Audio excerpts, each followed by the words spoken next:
Ndeye Yessine Dieng walks in the footsteps of her foremothers.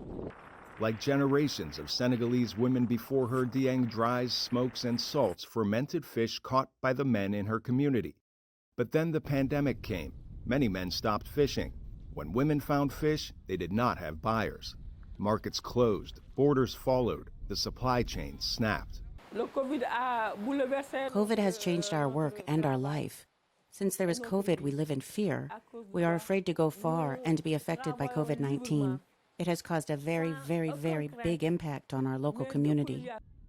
Dieng's story is one of supply chains. While her local economy suffers, so too do the economies up and down the chain. The markets, the mariners, all of the people who make their livings through commerce and trade.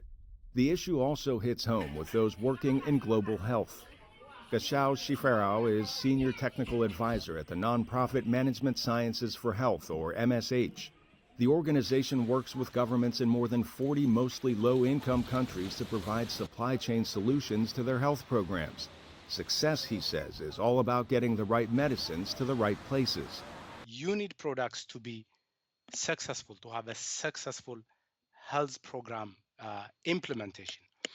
So to get those products, you need to have a system, and that system is a supply chain. These chains are only as strong as their weakest link, and this past year put weak links to the test. COVID is a great lesson, which is a disaster. I mean, we looked at last year when there is global shortage everywhere, including the United States. That was a panic where the regular supply chain system we have been working we need to rethink. Shifarao says MSH worked with the government of the Philippines to develop a data collection app that shows the number of resources and areas in need to keep the supply chains moving. He credits years of work on supply chain infrastructure.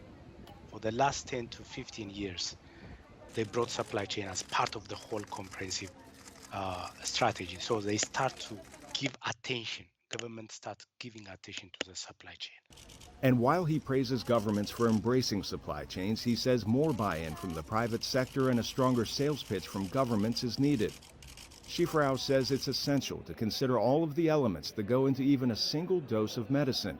They need warehouse, you need syringes, you need vials, and you need to have a waste management system, and you need to have even a reverse logistics. It's mind-boggling. Ultimately, Shifarao says he's optimistic that global health supply chains are bouncing forward, not back, after the year of the pandemic. Arash, Arabasadi, VOA News.